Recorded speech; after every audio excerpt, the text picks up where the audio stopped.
শুরুর দিকে অংশগুলো খুব সহজ জিনিস, এগুলো আমরা নিজেরাও আগে অনেকবার দেখছি। সেটা হচ্ছে আহ, তোমার মূল যে ভৌত ধর্মগুলো আছে পরিবেশের চাপ, সেগুলো আসলে আয়তন, মোল সংখ্যা, চাপ, তাপমাত্রা, এই রাশিগুলোর মধ্যে কিন্তু সম্পর্ক আছে। হ্যাঁ, এই সম্পর্ক রিলেটেড কতগুলো সূত্র আছে, যেমন বয়েলের সূত্র, চার্লসের সূত্র, অ্যাভোগাড্রোর সূত্র, এগুলো কিন্তু তোমাদের পরীক্ষাতে আছে, তাই না?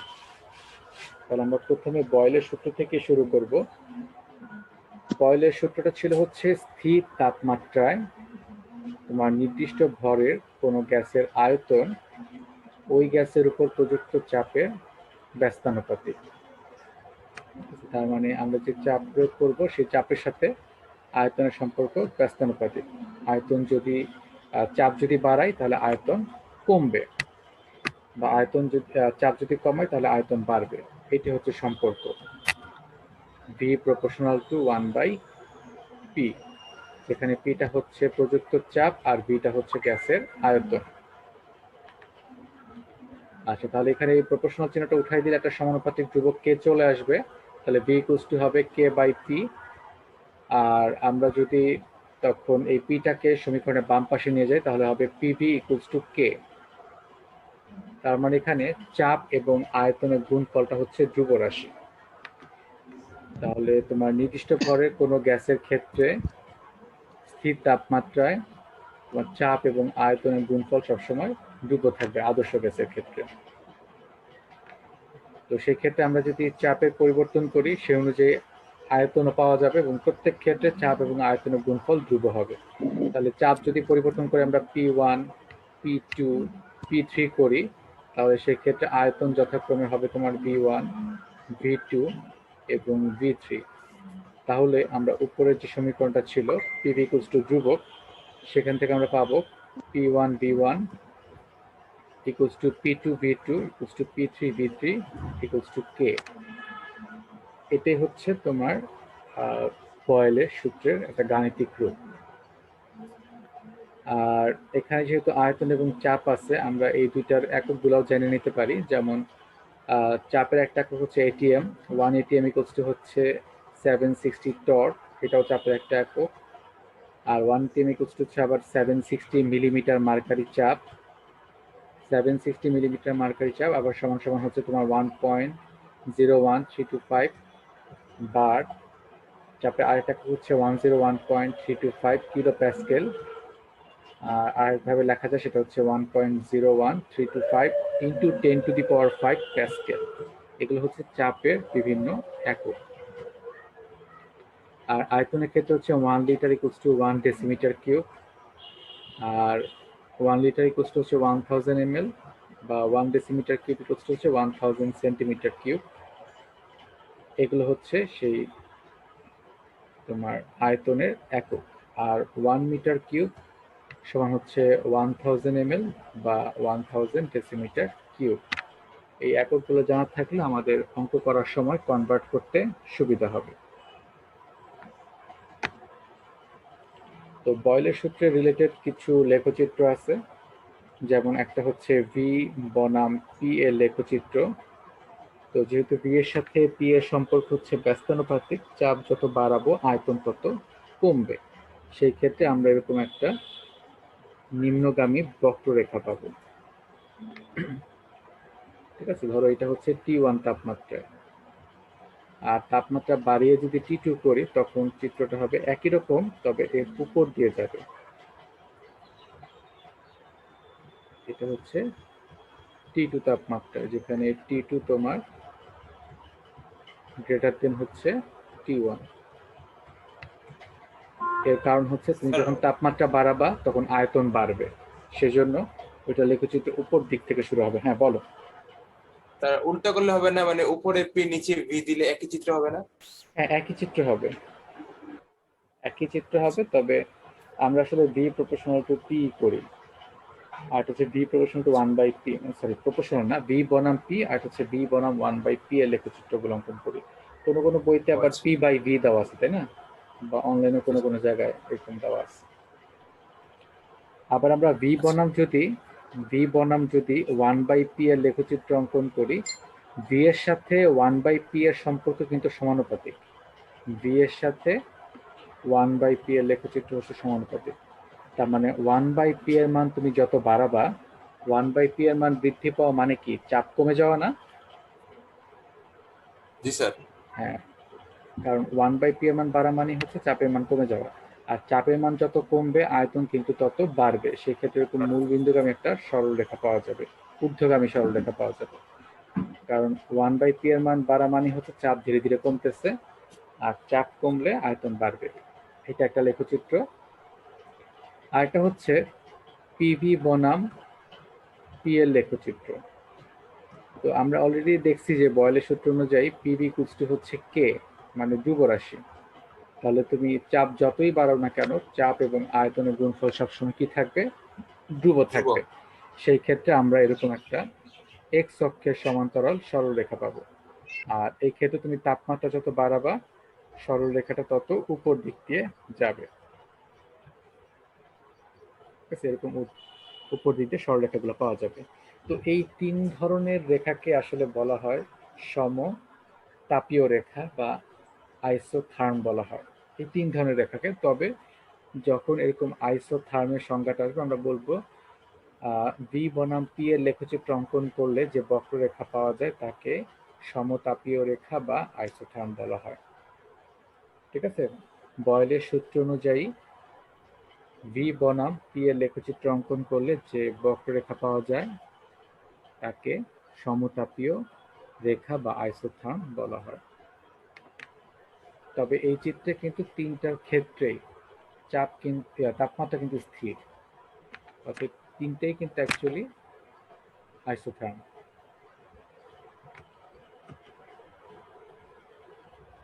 আবার একটু আগে আমরা দেখলাম বয়েলের সূত্র অনুযায়ী পিভি ইকুয়ালস টু কে ছিল, পিভি ইকুয়ালস টু কে মানে ধ্রুব রাশি ছিল। আর ঘনত্ব সমান আমরা জানি ভর বাই আয়তন, তাই না? তাহলে আয়তন সমান লেখা যায় ভর বাই ঘনত্ব, এটা আমরা লিখতে পারি। তাহলে পিভি ইকুয়ালস টু কে যেটা ছিল সেখানে ভি এর জায়গায় আমি ভর বাই ঘনত্ব বসালাম, এই সমীকরণটা পাইলাম আমরা। তাহলে P into M divide by D equals to হচ্ছে কে। তাহলে P by D equals to লেখা যায় কে বাই এম, এটা আমরা লিখতে পারি। এমটাকে সমীকরণের ডান পাশে নিয়ে এসে করলাম। এখন কে একটা ধ্রুব রাশি, আর বয়েলের সূত্রে ভর কি ছিল? স্থির ছিল না স্থির। পরিবর্তিত হয়েছিল? স্থির ছিল। তার মানে স্থির। এটাও একটা ধ্রুব রাশি। ভর যেহেতু স্থির তাহলে এটাও একটা ধ্রুব রাশি। তাহলে কেও একটা ধ্রুব রাশি, এমও একটা ধ্রুব রাশি। এই দুইটা ধ্রুব রাশিকে আমরা আরেকটা ধ্রুব রাশি কে প্রাইম দিয়ে প্রতিস্থাপন করলাম। তো সেই ক্ষেত্রে দেখা যাচ্ছে চাপ এবং ঘনত্বের যে অনুপাত সেটাও কিন্তু একটা ধ্রুব রাশি। তো সেই ক্ষেত্রে আমরা ভিন্ন ভিন্ন চাপে যদি ঘনত্ব বের করি তাহলে মানটা আসবে P1/D1 equals to P2/D2 equals to হচ্ছে কে। তাহলে আমরা বয়েলের সূত্র থেকে ঘনত্বের সাথে চাপের এই সম্পর্কটাও পাচ্ছি। ঠিক আছে? তো দুইটা তো একই না, কারণ দুইটাই তো ধ্রুব রাশি স্যার। হ্যাঁ, দুইটাই ধ্রুব রাশি। মানে তাহলে কে ওখানে যদি কে প্রাইম না লিখে কে লিখি তাহলে সমস্যা হবে।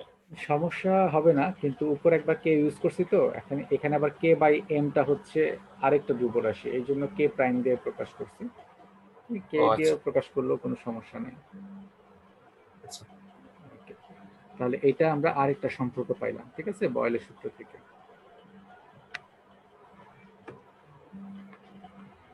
তারপর আসবে হচ্ছে চার্লসের সূত্র। চার্লসের সূত্রটা ছিল হচ্ছে স্থির চাপে নির্দিষ্ট ভরের গ্যাসের আয়তন প্রতি ডিগ্রি সেলসিয়াস তাপমাত্রা বৃদ্ধি বা হ্রাসের জন্য ওই গ্যাসের তোমার 0 ডিগ্রি সেলসিয়াস উষ্ণতায় যে আয়তন তার 1/273 অংশে যথাক্রমে বৃদ্ধি বা হ্রাস পায়। ঠিক আছে, তাহলে এই ক্ষেত্রে চাপ হচ্ছে স্থির, তাহলে নির্দিষ্ট ভরের কোনো গ্যাসের তাপমাত্রা যদি আমি 1 ডিগ্রি সেলসিয়াসও বৃদ্ধি করি বা হ্রাস করি তাহলে তার 0 ডিগ্রি সেলসিয়াস তাপমাত্রা যে আয়তন ছিল তার 1/273 অংশ করে বৃদ্ধি বা হ্রাস পাবে। এখানে এই যে 1/273 যে অংশটা আছে ভগ্নাংশটি, এটি স্থির চাপে গ্যাসের আয়তন প্রসারণ গুণাঙ্ক বলা হয়। কারণ এর অনুপাতে বা এর গুণফল আকারে বৃদ্ধি বা হ্রাস পায়, তো এই জন্য এটাকে বলা হয় আয়তন প্রসারণ গুণাঙ্ক। তো এটা যদি আমরা আসলে ব্যাখ্যাতে আসি তাহলে ধরে নিলাম আমরা 0°C তাপমাত্রায় কোন একটা গ্যাসের আয়তন হচ্ছে ভি নট, 0°C তাপমাত্রায়। তো আমি যদি এখন তাপমাত্রা 1°C বৃদ্ধি করি তাহলে আয়তন কত হবে? 1°C তাপমাত্রায় আয়তনটা হবে V1, আর এই V1 সমান হবে 0°C তাপমাত্রায় তার যে আয়তন ছিল V0 প্লাস V0 ইন্টু 1/273, কারণ এই অংশটা বৃদ্ধি পাবে, V0 এর 1/273 অংশে বৃদ্ধি পাবে। এটাই হচ্ছে এই চার্লসের সূত্র অনুযায়ী। আর যদি আমরা T°C তাপমাত্রা বৃদ্ধি করি তাহলে আয়তনটা হবে VT, এবং VT সমান হবে V0 plus V0 into T/273, V0 plus V0 এর 1/273 অংশ বৃদ্ধি পাবে। তো তাহলে এখানে T°C তাপমাত্রা বৃদ্ধি করছি, তাই T/273 হবে। তাহলে এখান থেকে ভিটাকে কমন নিয়ে ফেললে আমরা লিখতে পারবো V0টাকে কমন নিলে লিখতে পারবো V0 ইন্টু 1 প্লাস T/273। তাহলে এটাই হলো চার্লসের সূত্র অনুযায়ী তাপমাত্রা বৃদ্ধি করে তার আয়তন কত হবে। আর যদি এখানে আমি T°C তাপমাত্রা হ্রাস করি তাহলে সূত্রটা হবে এরকম, VT equals to V0 minus T into V0/273, তখন এটা মাইনাস হয়ে যাবে। এই যে আমরা চার্লসের সূত্র অনুযায়ী সমীকরণগুলো লিখলাম, এই আলোকে আমরা কিন্তু চার্লসের সূত্রের সংক্ষিপ্ত রূপটাকেও লিখতে পারি। এখানে যে সমীকরণগুলো আমরা লিখছি, তো সেইটাই আমরা দেখবো এখন। তো ধরি আমরা স্থির চাপে নির্দিষ্ট ভরে কোনো গ্যাসের আয়তন 0°C তাপমাত্রা হচ্ছে 20 সেন্টিমিটার কিউব। এটা হচ্ছে 0°C তাপমাত্রা। তাহলে T1 উষ্ণতায় আয়তন হচ্ছে V1 এবং T2 উষ্ণতায় গ্যাসের আয়তন হচ্ছে V2। দুইটা ভিন্ন ভিন্ন তাপমাত্রা আয়তনগুলো বের করে নিলাম। তাহলে V1 ইকুয়ালস টু কি হবে? V1 ইকুয়ালস টু হবে V ইন্টু 1 প্লাস T1/273। এটা আমরা এই সমীকরণটার উপর বেস করে লিখলাম। এখানে যে সমীকরণটা ছিল তার উপর বেস করে লিখলাম। তাহলে এটাকে একটু সমাধান করে লেখা যায় V ইন্টু 273 প্লাস T1/273। তো এখানে কোনো ডিগ্রি সেলসিয়াস তাপমাত্রার সাথে যখন আমি 273 যোগ করি তখন তাপমাত্রাটা কিসে কনভার্ট হয়ে যায়? কেলভিনে কনভার্ট হয়ে যায়, তাই না? হ্যাঁ, কেলভিনে কনভার্ট হয়ে যায়। তো কেলভিনের তাপমাত্রাকে কিভাবে প্রকাশ করা হয়? ক্যাপিটাল টি দিয়ে কিন্তু প্রকাশ করা হয়, ঠিক আছে? তাহলে 273 প্লাস T1 ইকুয়ালস টু হবে ক্যাপিটাল T1 কেলভিন। তাহলে সমীকরণটা দাঁড়াচ্ছে V1 equals to V into T1/273। এটাকে 1 নম্বর সমীকরণ দিলাম। ঠিক একইভাবে তোমার V2 যেটা ছিল, V2 এর ক্ষেত্রে সমীকরণটা হবে V2 equals to V into 1 plus T2/273। তাহলে এটাও একটু সমাধান করলে এটাও আসবে V into 273 plus T2 divide by 273। তাহলে অলরেডি আমরা দেখছি কোন একটা টেম্পারেচারের সাথে 273 যোগ করলে সেটা কেলভিন স্কেলে কনভার্ট হয়ে যায় এবং সেটাকে ক্যাপিটাল টি দিয়ে প্রকাশ করা হয়। তাহলে এটা হয়ে যাবে T2 কেলভিন। তাহলে সমীকরণটা দাঁড়াচ্ছে V2 equals to V into T2/273। এটা হচ্ছে 2 নাম্বার সমীকরণ। এখন 1 নাম্বার সমীকরণকে যখন আমি 2 নাম্বার দিয়ে ভাগ করব তখন কি হবে? তখন V1/V2 হবে, আর এই V কিন্তু কাটাকাটি চলে যাবে, থাকবে হচ্ছে T1/T2। ঠিক আছে? তাহলে এখান থেকে সমীকরণটাকে আমি লিখতে পারি V1/T1 ইকুয়ালস টু হচ্ছে V2/T2। তার মানে চাপ এবং তাপমাত্রার অনুপাত সবসময় কি থাকতেছে? একই থাকতেছে। হ্যাঁ, সমান থাকতেছে, ধ্রুব থাকতেছে। তাহলে এটা সমান কে লেখা যাচ্ছে, কারণ তুমি V1 T1 এর যে অনুপাত, V2 আর T2 এর অনুপাত সেম থাকতেছে, তার মানে এটা ধ্রুব রাশি, তাই না? তাহলে সেক্ষেত্রে আমি লিখতে পারি V/T ইকুয়ালস টু হচ্ছে কে, এটা আমরা লিখতে পারি। তাহলে এখান থেকে আমরা লিখতে পারি ভি ইকুয়ালস টু কেটি। এখানে কেটা হচ্ছে একটা সমানুপাতিক ধ্রুবক, তো এই সমানুপাতিক ধ্রুবকটা উঠাই দিলে এখানে একটা কি চলে আসবে, সমানুপাতিক চিহ্ন চলে আসবে। তাহলে ভি প্রপোর্শনাল টু হচ্ছে টি। এটি হচ্ছে চার্লসের সূত্রের সংক্ষিপ্ত রূপ। তার মানে স্থির চাপে নির্দিষ্ট ভরের কোনো গ্যাসের আয়তন তার পরম তাপমাত্রার সমানুপাতিক। এটাই হচ্ছে চার্লসের সূত্রের সংক্ষিপ্ত রূপ। ঠিক আছে, এই সংক্ষিপ্ত রূপটা অত বেশি ইম্পর্টেন্ট না, তবে প্রশ্ন যদি আসে যে চার্লসের সূত্রটি লিখো, তাহলে কিন্তু এই বড় সূত্রটাই লিখতে হবে। আর এই সংক্ষিপ্ত সূত্রগুলো আমাদের ম্যাথ করার ক্ষেত্রে কাজে লাগবে, এই সূত্রগুলো।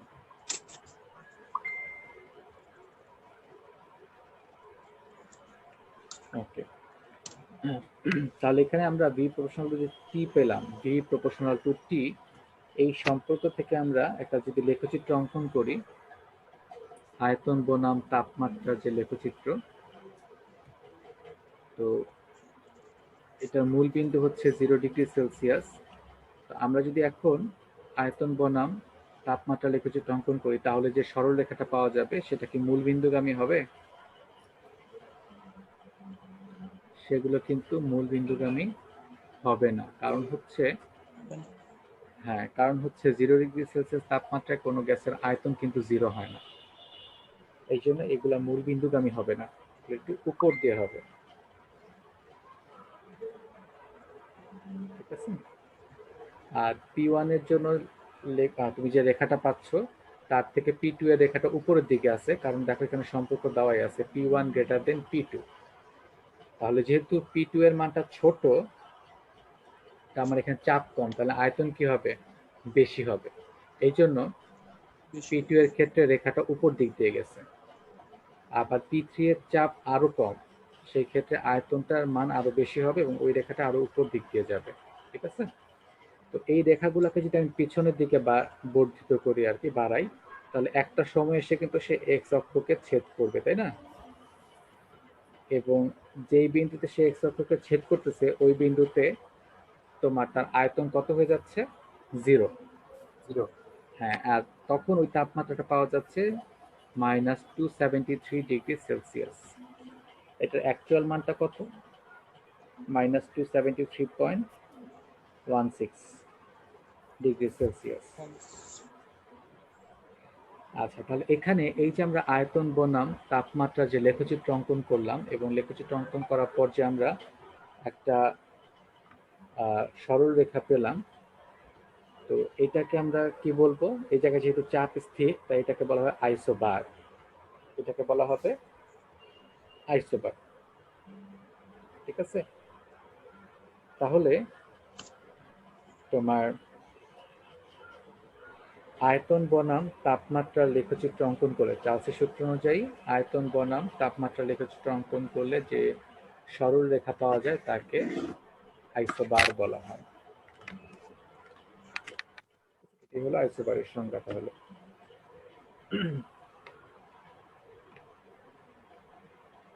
তারপরে তোমরা পরম শূন্য তাপমাত্রা কাকে বলে তোমরা জানো, এটারও ক নাম্বার প্রশ্ন হিসেবে অনেক বেশি আসে।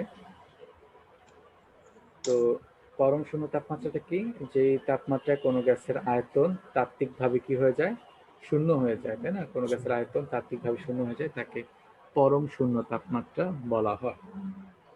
যদিও বাস্তবে এটা ঘটে না, তাই না? কারণ এই উষ্ণতায় পৌঁছানোর আগে, মানে এত কম তাপমাত্রায় তুমি যাওয়ার আগে কিন্তু গ্যাসটা কিসে পরিণত হবে, তরলে পরিণত হবে। হ্যাঁ, আর তরলের ক্ষেত্রে কিন্তু চার্লসের সূত্রটা প্রযোজ্য না, কারণ এই সূত্রগুলো সবই কার জন্য, গ্যাসের জন্য। রাইট, গ্যাসের জন্য।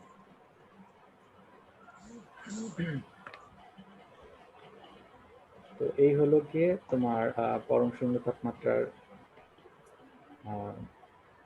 সংজ্ঞা। আর এই জিনিসটা কাদের ক্ষেত্রে সম্ভব? এগুলো হচ্ছে আদর্শ গ্যাসের ক্ষেত্রে সম্ভব, তাই না? বাস্তব গ্যাসের ক্ষেত্রে এগুলো সম্ভব না। আর উষ্ণতার পরম স্কেল এটা কি? এটা হচ্ছে -273 কে 0 ধরে, তাই না? যে তোমার তাপমাত্রা যে নতুন স্কেল প্রণয়ন করা হয়েছে সেটাকেই বলা হয় কেলভিন স্কেল। এটাকে ক্যাপিটাল টি দিয়ে আমরা প্রকাশ করি। এবার এসে আমরা একটা সমন্বয় সূত্রতে, বয়েল ও চার্লসের সূত্রের সমন্বয় সূত্র। তো বয়েলের সূত্র থেকে আমরা দেখছিলাম ভি প্রপোর্শনাল টু ছিল 1/p, বয়েলের সূত্র অনুযায়ী।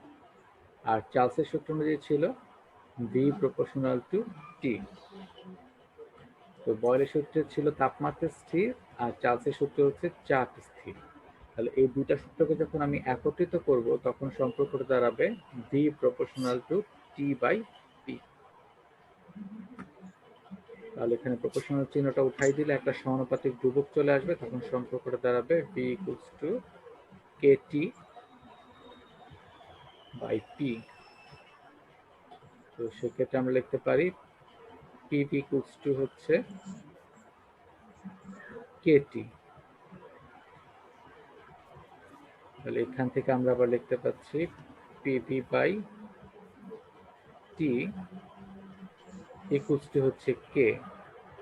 তার মানে চাপ আয়তনের গুণফল ও তাপমাত্রার মধ্যে যে সম্পর্ক বা বলতে পারো অনুপাত, সেই অনুপাতটা সবসময় কি থাকবে? ধ্রুব থাকবে। পিভি এর সাথে তাপমাত্রার অনুপাতটা হচ্ছে একটা ধ্রুব রাশি।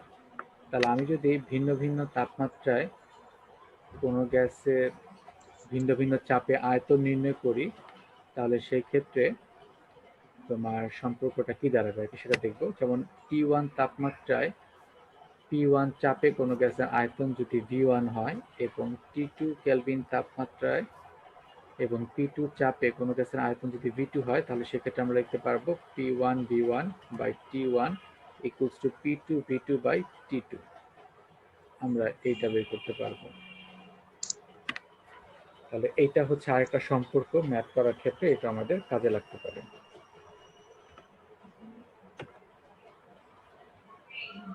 এরপর আসি আমরা অ্যাভোগাড্রোর সূত্রতে। অ্যাভোগাড্রোর সূত্রটা ছিল স্থির তাপমাত্রা ও চাপে যে কোনো আদর্শ গ্যাসের সম আয়তনে সম সংখ্যক কণা বা মোল থাকে। স্থির তাপমাত্রা ও চাপে কোনো আদর্শ গ্যাসের সম আয়তনে সম সংখ্যক কণা বা মোল থাকে, সেক্ষেত্রে আমরা লিখতে পারি বি প্রপোর্শনাল টু হচ্ছে এম। যেহেতু সমান সংখ্যক কণা থাকে যখন টি আর পি হচ্ছে স্থির, তো এই সমানুপাতিক চিহ্নটা উঠাই দিলে একটা সমানুপাতিক ধ্রুবক কে চলে আসবে। তাহলে ভি ইকুয়ালস টু হচ্ছে কে এম। তাহলে V by N equals to K দাঁড়াবে, মানে আয়তন এবং মোল সংখ্যার অনুপাত সবসময় ধ্রুব থাকবে। এটা হলো অ্যাভোগাড্রোর সূত্র। তারপর এখান থেকে আসবে হচ্ছে আদর্শ গ্যাসের সমীকরণ বা অবস্থার সমীকরণ, যেটা আমরা বলি। এটা হচ্ছে বয়েল, চার্লস ও অ্যাভোগাড্রোর সূত্রের সমন্বয় সূত্র। যেমন যেমন বয়েলের সূত্র অনুযায়ী আমরা জানি ভি প্রপোর্শনাল টু হচ্ছে 1/p, যখন হচ্ছে তাপমাত্রা ও মোল সংখ্যা স্থির, মানে ভর স্থির, নির্দিষ্ট ভর যেহেতু। আর চার্লসের সূত্র অনুযায়ী ভি প্রপোর্শনাল টু হচ্ছে টি, যখন এন এবং পি হচ্ছে স্থির। আর অ্যাভোগাড্রোর প্রকল্প বা সূত্র মতে ভি প্রপোর্শনাল টু হচ্ছে এন, যখন তোমার তাপমাত্রা এবং চাপ হচ্ছে স্থির। তাহলে এই তিনটা সূত্রকে যদি একসাথে করে দেই, তাহলে দাঁড়াবে V proportional to NTP, NT by P. এই সম্পর্কটা আসবে। তাহলে এখানে সমানুপাতিক ধ্রুবকটা নিয়ে আসলে PV equals to K N T হবে।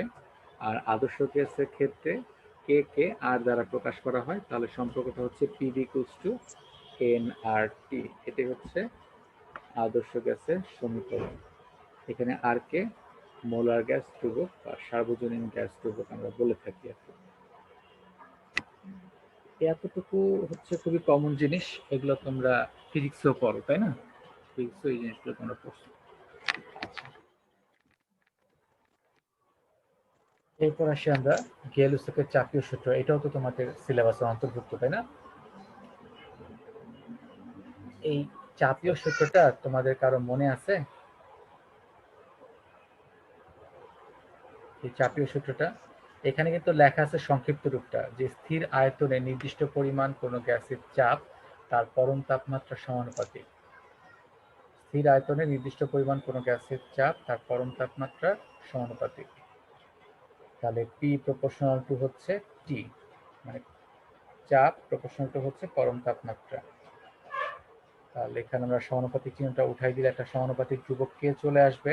তাহলে পি ইকুয়ালস টু হচ্ছে কে টি। তাহলে P by T equals to K, এটা আমরা লিখতে পারি। তো যাক, এখানে আমরা সংক্ষিপ্ত সূত্রটা লিখছি। তোমাদের মধ্যে কেউ সম্পূর্ণ সূত্রটা কি বলতে পারবা গেলুসেকের চাপীয় সূত্রের?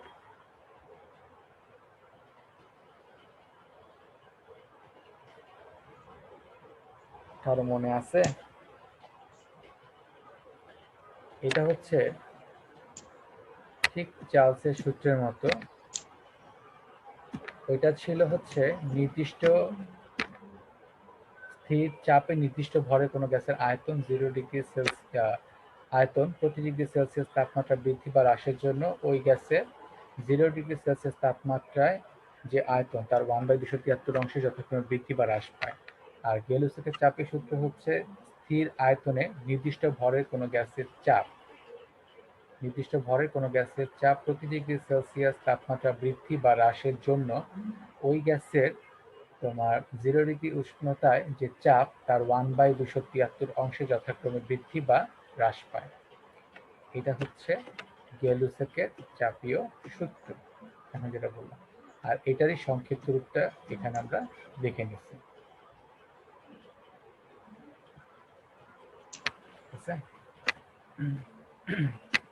তার মানে এখানেও কিন্তু ওরকম একটা সমীকরণ আসতো, পিটি ইকুয়ালস টু হচ্ছে P naught 1 plus T by 273। এই সমীকরণ থেকে সমাধান করে এটা নিয়ে আসা হয়। ঠিক যেভাবে তোমার চার্লসের সূত্র থেকে এটা নিয়ে আসা হয়েছিল।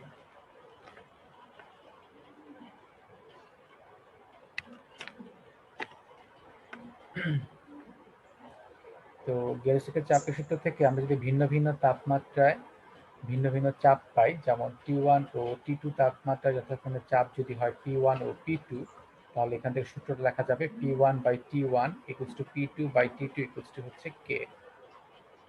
এটি হচ্ছে সম্পর্ক।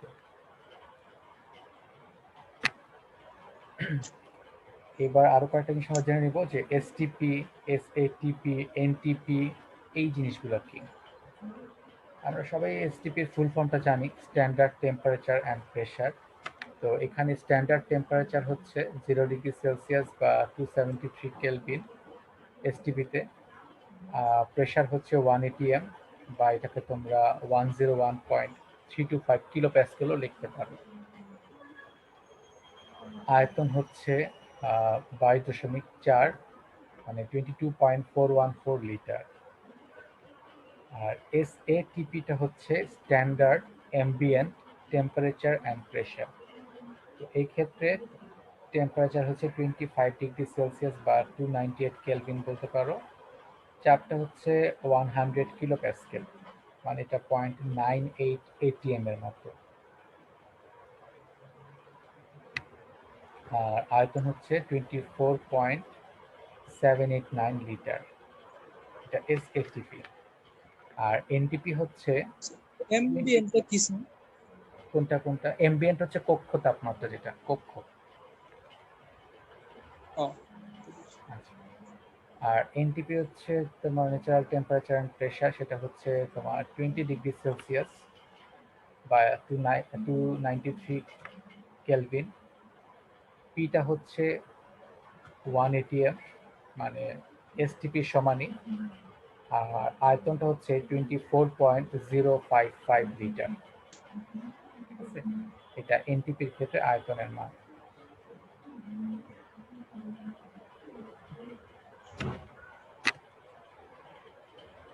তারপর হচ্ছে মোলার গ্যাস ধ্রুবক আর এর তাৎপর্য, এটার দরকারটা কি? স্যার এনপিটা একটু আরেকবার বলেন, আমার কারেন্ট চলে গেছিল তো শুনতে পাইনি। কোনটা? এনটিপি? এন ফুল মিনিংটা কি? এটা হচ্ছে তোমার natural temperature and pressure. Natural temperature and pressure এটা হচ্ছে 20°C, বা এটা হচ্ছে 293 কেলভিন। চাপ হচ্ছে 1 atm, আর আয়তন হচ্ছে 24.055 লিটার।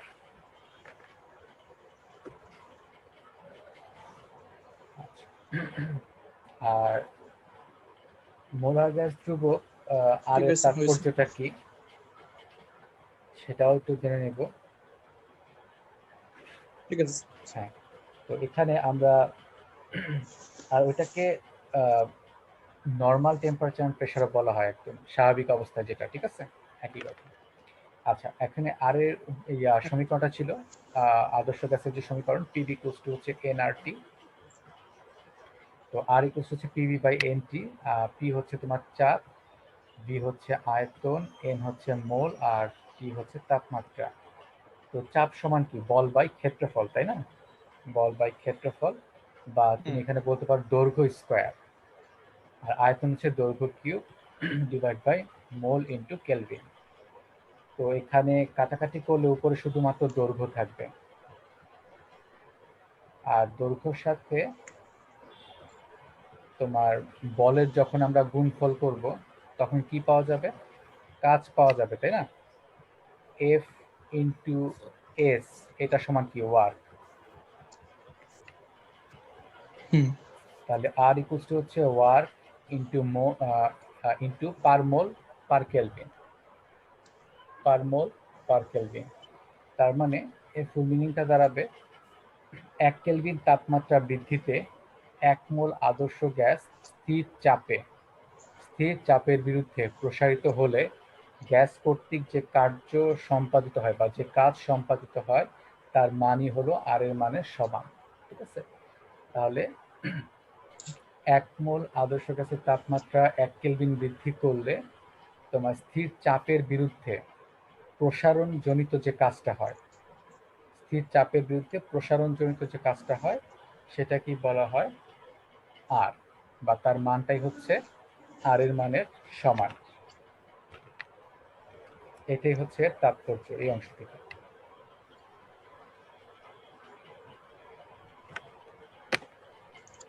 তারপরে পরীক্ষা তোমরা আগেও দেখছো যে আর এর, তোমরা তো দেখো না, এই আর এর মানটা প্রায় সময় বের করতে দেয় খ নাম্বারে, হয় এসআই এককে অথবা লিটার বায়ুচাপে আর এর মান নির্ণয় করো। লিটার বায়ুচাপে আর এর মান নির্ণয় করো। তো এখানে আমরা তো সমীকরণটা জানি, পিভি ইকুয়ালস টু এনআরটি, তাহলে আর ইকুয়ালস টু হচ্ছে পিভি বাই এনটি। তাহলে এখানে আমরা এসটিপিতে সবগুলোর মান বসাই দিব। প্রথমে বসাবো এসআই এককে। তো এসআই এককে পি এর মান কত হবে? চাপের এসআই এককটা কি মনে আছে তোমাদের, বা তোমাদের জানা আছে? চাপের এসআই একক হচ্ছে চাপ pascal, newton per metre pascal. Square. হ্যাঁ, নিউটন পার মিটার স্কোয়ার। তো প্যাসকেলে যদি আমাকে চাপটা প্রকাশ করতে হয় তাহলে সেটা হবে 101.325 ইন্টু 10⁻³ প্যাসকেল বা নিউটন পার মিটার স্কোয়ার, চাপের মান এসটিপিতে। আয়তন হবে 22.414 লিটার। তো এটাকে মিটার কিউবে প্রকাশ করতে হবে লিটারটাকে, তাহলে 1000 দিয়ে ভাগ করতে হবে, এই জন্য এখানে 10⁻³ দেওয়া আছে, ঠিক আছে? আচ্ছা, মিটার কিউব। আর তাপমাত্রা টি হচ্ছে 273, আর এন এর মান হচ্ছে 1 মোল। এই মানগুলো যদি আমরা বসাই দিই এখানে, 101.325 into 10⁻³ newton per metre square into 22.414 into 10⁻³ metre cube, আর নিচে হচ্ছে 1 মোল ইন্টু 273। এটা যদি আমরা ক্যালকুলেশন করি তাহলে মানটা আসবে 8.316 joule per mole per kelvin.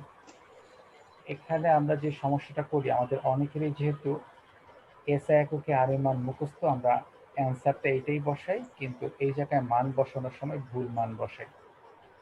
ধরো তুমি এটার মান ঠিকই বসালে নিউটন পার মিটার স্কোয়ারে, কিন্তু এটা 22.414 লিটারই রেখে দিলাম, তাহলে কিন্তু তোমার প্রশ্নের আনসারটা ভুল হয়ে যাবে। যেখানে তুমি হয়তো 2 পাইতো সেখানে এখন 1 পাবা বা নাম্বারই পাবা না। আরেকটা আসে যেমন লিটার বায়ু চাপে আর এর মান নির্ণয়। অলরেডি আমরা দেখছি আর ইকুয়ালস টু হচ্ছে পিভি বাই এনটি, এই সমীকরণটা আছে আর এর পিভি বাই এনটি। তাহলে এখানে আমি যদি লিটার বায়ু চাপে পি এর মানটা বসাই, এসটিপিতে পি এর মান হচ্ছে 1 এটিএম, ডি এর মান হচ্ছে 22.4 লিটার, বা কেউ চাইলে এখানে 22.414 বসাতে পারো, 414 লিটার। আর তাপমাত্রা হচ্ছে 273 কেলভিন এবং এন এর মান হচ্ছে 1 মোল। এই মানগুলো আমরা বসাই দিলাম, 22.4 into 1 divide by 1 into 273। Calculation করলে মানটা আসবে 0.0821 litre atmosphere per mole per kelvin, per mole per kelvin এটা আসবে। এই দুইটাই সবচেয়ে বেশি আসে খ নম্বরের প্রশ্নে। তারপর হচ্ছে সিজিএস এককে মানে সেন্টিমিটার গ্রাম সেকেন্ড এককে তোমার আর এর মান নির্ণয়। অলরেডি আমরা দেখছি আর ইকুয়ালস টু হচ্ছে পিভি বাই এনটি, এই সমীকরণটা আমরা দেখছি। তাহলে এখানে ভি এর মান হচ্ছে 22.414 ইন্টু 10⁻³ সেন্টিমিটার কিউব। তার মানে এখানে আয়তনকে আমরা সেন্টিমিটারে প্রকাশ করব। তো আমরা যে মানটা জানতাম 22.4 লিটার বা ডেসিমিটার কিউব, সেটাকে 1000 দিয়ে গুণ করে সেন্টিমিটারে কনভার্ট করে নিতে হবে। চাপ হচ্ছে 76 সেন্টিমিটার। এখন এই জায়গায় তো আমরা উচ্চতা আকারে রাখতে পারবো না, এখানে আমাদেরকে এইচ রো জি আকারে প্রকাশ করতে হবে চাপটাকে, এইচ রো জি। এখানে এইচ এর মান হচ্ছে 76, রো এর মান হচ্ছে 13.6, রো এর মান ঘনত্বের মান, বায়ু ঘনত্বের মান। আর তোমার চাপের মানটা হচ্ছে সরি জি এর মানটা হচ্ছে 981 ডাইন পার সেন্টিমিটার স্কোয়ার।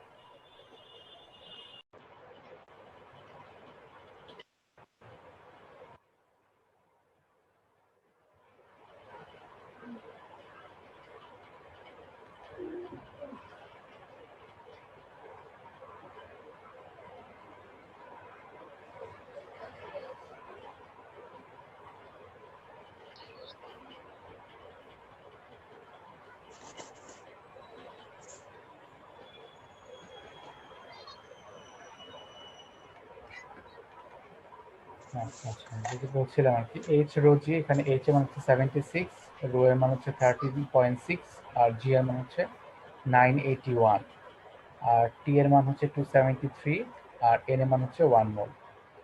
এই মানগুলো যদি আমরা এখানে বসাই দেই, মানগুলো বসাই দিলাম, বসিয়ে দিয়ে ক্যালকুলেশন করলাম, করলে এটা 8.316 ইন্টু 10⁻⁷ আর্চ পার মোল পার কেলভিন আসবে। এটি হলো স্যার CGS। ডাইন আর্জ এগুলো একটু সম্পর্কটা আরেকবার একটু বুঝাই দেবেন। এগুলো হচ্ছে সবই তোমার সিজিএস এককে একক। যেমন বলের একক কি নিউটন না, হ্যাঁ। সেন্টিমিটার বা সিজিএস একক ওটা হচ্ছে ডাইন, সিজিএস একক ওটা হচ্ছে ডাইন, হ্যাঁ। আর হুম। শক্তির একক তোমার এস একক কি জুল, আর এখানে হচ্ছে আর্জ সিজিএস এককে। আর এটার সম্পর্কটা হচ্ছে তোমার 1 জুল ইকুয়ালস টু 10⁻⁷ আর্জ।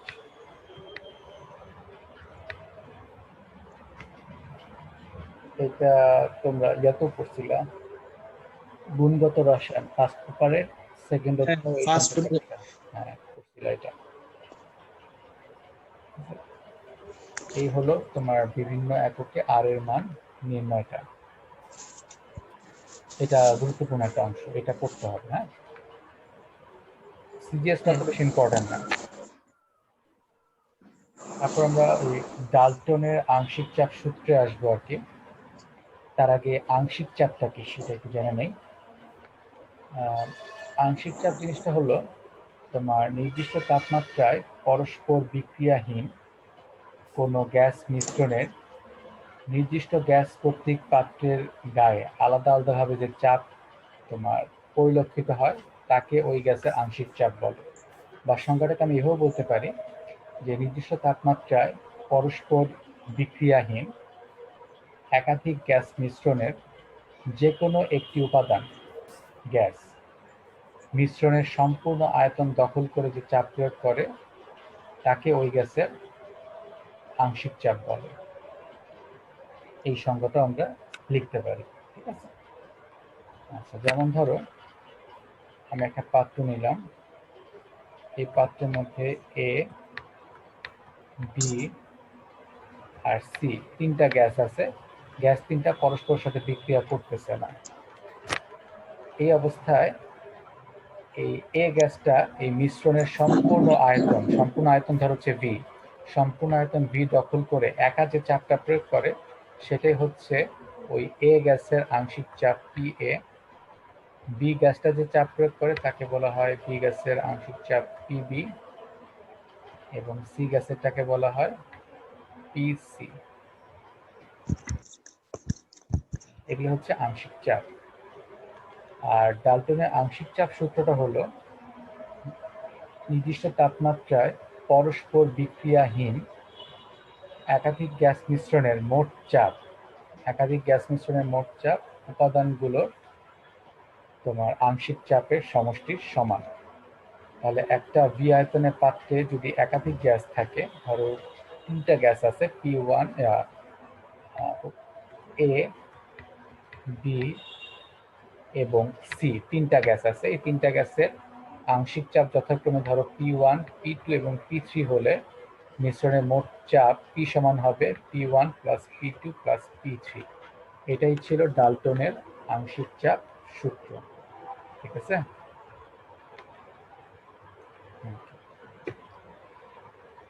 তো আমরা ডাল্টনের আংশিক চাপ সূত্রের প্রকাশগুলো দেখব। প্রথমে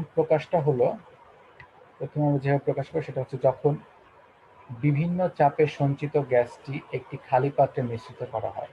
ধরো ভিন্ন ভিন্ন পাত্রে কিছু গ্যাস সংরক্ষিত আছে, এদেরকে আলাদা আরেকটা খালি পাত্রে একসাথে মিশ্রিত করা হবে। তো নির্দিষ্ট তাপমাত্রায় ভি আয়তনের একটি পাত্রটিতে তোমার পি এ চাপে এ পরিমাণ গ্যাস সংরক্ষিত আছে এবং পিবি চাপে বি পরিমাণ গ্যাসটা সংরক্ষিত আছে এবং পিসি চাপে সি পরিমাণ গ্যাস সংরক্ষিত আছে। তো গ্যাসের আংশিক চাপটা কি হবে? ধরো চিত্রকে দেখা, এখানে ধরো এইটা একটা পাত্র, এখানে আছে এ গ্যাস যার আংশিক চাপ হচ্ছে পি এ। এটা আরেকটা পাত্র, এখানে বি গ্যাস আছে যার আংশিক চাপ হচ্ছে পিবি। এখানে আরেকটা পাত্র আছে সি, যা এখানে আংশিক চাপ হচ্ছে পিসি, বা এখানে গ্যাসের চাপ হচ্ছে পিসি। এখন এই তিনটা গ্যাসকে আরেকটা ভি আয়তনের পাত্রে নেওয়া হলো একসাথে, তাহলে উপাদানগুলোর আংশিক চাপ কত হবে? আচ্ছা, এই ক্ষেত্রে আমরা কোন সূত্রটা প্রয়োগ করবো বলো তো, কেউ বলতে পারবা? আমরা এই এ গ্যাসটাকেও ভি আয়তনের পাত্রে নিয়ে আসবো, বি গ্যাসটাকেও ভি আয়তনের পাত্রে নিয়ে আসবো, সি গ্যাসটাকেও ভি আয়তনের পাত্রে নিয়ে আসবো। এই ক্ষেত্রে আমরা কার সূত্রটা প্রয়োগ করতে পারি?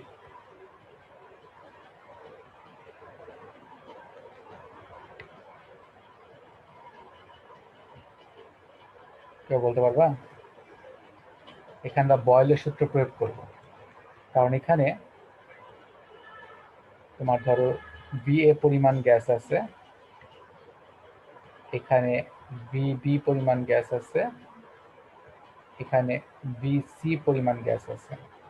যখন আমি ভি আয়তনের পাত্রে নিয়ে যাব তখন আয়তন চেঞ্জ হওয়ার সাথে সাথে কি হবে? চাপ চেঞ্জ হয়ে যাবে না?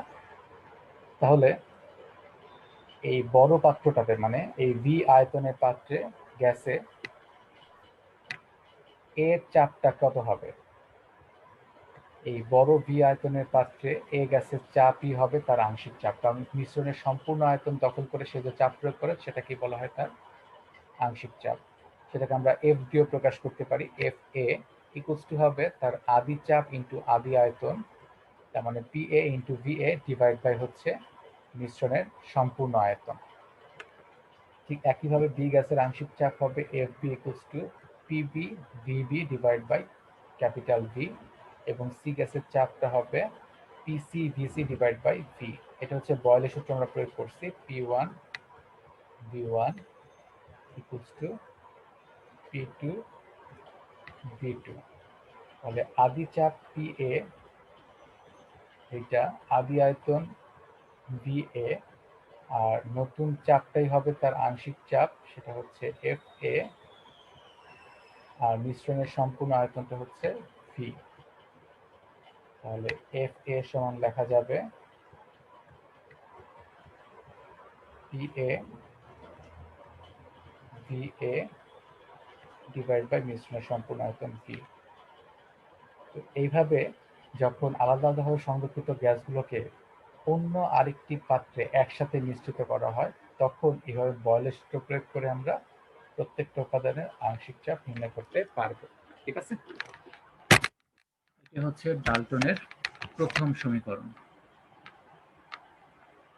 তাহলে আজকে এই পর্যন্ত থাকবে। নেক্সট ডেতে আমরা ডাল্টনের আরো কয়েকটা সমীকরণ দেখব, তারপর গ্রাহামের সূত্র দেখব, তারপর আমরা ম্যাথে যাব, ডাল্টন এবং গ্রাহামের সূত্রের ম্যাথে যাব। ঠিক আছে, তাহলে একটা বড় গুরুত্বপূর্ণ অংশ শেষ হয়ে যাবে।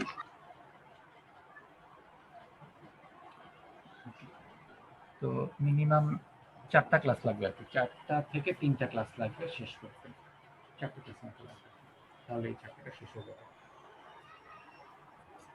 ঠিক আছে, ওকে। কারো প্রশ্ন থাকলে জিজ্ঞেস করতে পারো।